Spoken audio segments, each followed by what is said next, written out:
दोस्तों, पद्म पुराण में उस कथा का जिक्र है जिसमें श्री कृष्ण की गोपियां निर्वस्त्र होकर नदी में स्नान कर रही थीं और तब श्री कृष्ण उनके वस्त्र चुरा लेते हैं।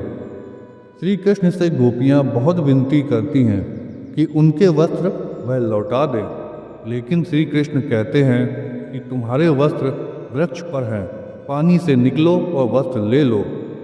निर्वस्त्र होने के कारण वह जल से बाहर आने में असमर्थ होती हैं और बताती हैं कि वह निर्वस्त्र हैं, ऐसे में वह ऐसे बाहर कैसे आ सकती हैं। श्री कृष्ण पूछते हैं, जब निर्वस्त्र होकर जल में गई थीं तब शर्म नहीं आई थी? जवाब में गोपियां बताती हैं, उस समय यहाँ कोई नहीं था। श्री कृष्ण कहते हैं, यह तुम सोचती हो कि मैं नहीं था, लेकिन मैं तो हर पल हर जगह मौजूद होता हूँ। यहाँ आसमान में उड़ते पक्षियों और जमीन पर चलने वाले जीवों ने तुम्हें निर्वस्त्र देखा। तुम निर्वस्त्र होकर जल में गई तो जल में मौजूद जीवों ने तुम्हें निर्वस्त्र देखा। जल में नग्न होकर प्रवेश करने से जल रूप में मौजूद वरुण देव ने तुम्हें नग्न देखा और यहाँ उनका अपमान हुआ और तुम उसके लिए पाप की भागी हो।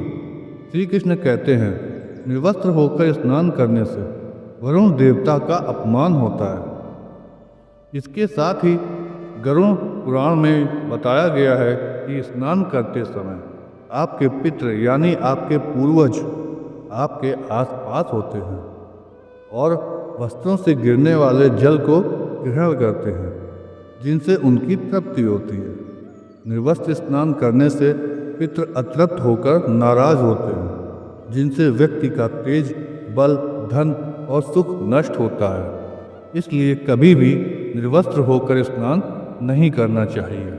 यह सोचना कि बंद कमरे में आप निर्वस्त्र होकर स्नान कर रहे हो और आपको कोई नहीं देख रहा, तो आप गलत सोच रहे हैं।